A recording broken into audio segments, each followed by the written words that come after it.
The book of Genesis, chapter 8.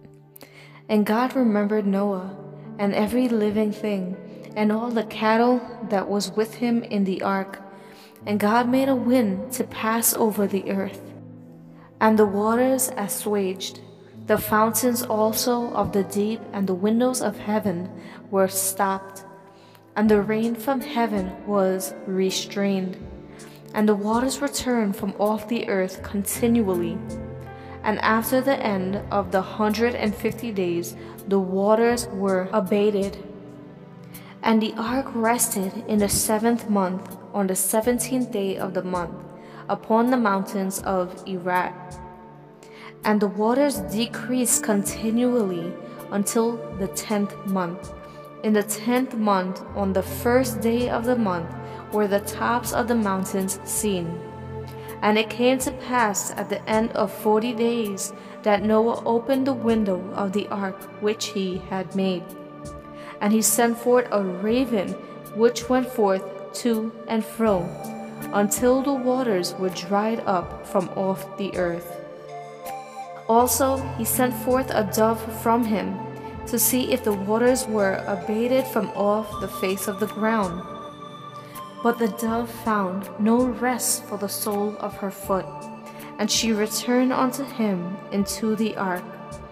For the waters were on the face of the whole earth. Then he put forth his hand, and took her, and pulled her in unto him into the ark. And he stayed yet other 7 days, and again he sent forth the dove out of the ark.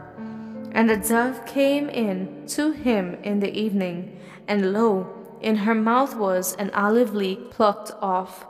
So Noah knew that the waters were abated from off the earth.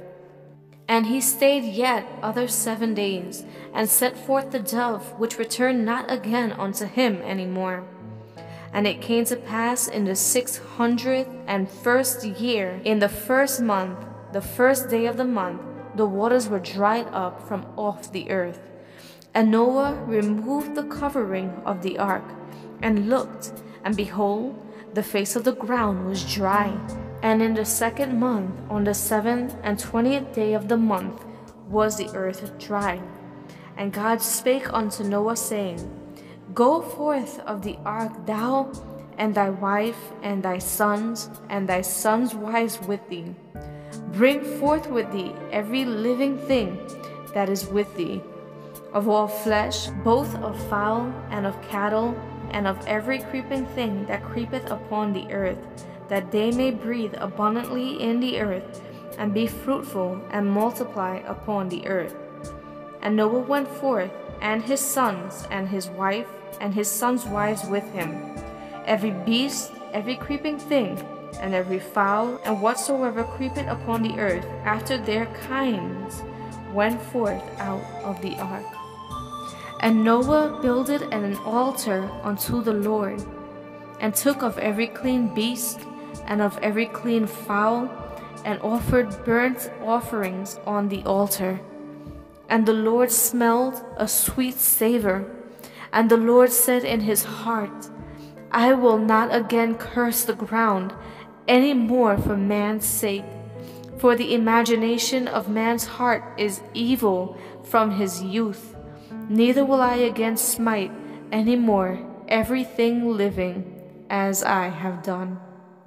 While the earth remaineth, seed time and harvest, and cold and heat, and summer and winter, and day and night shall not cease.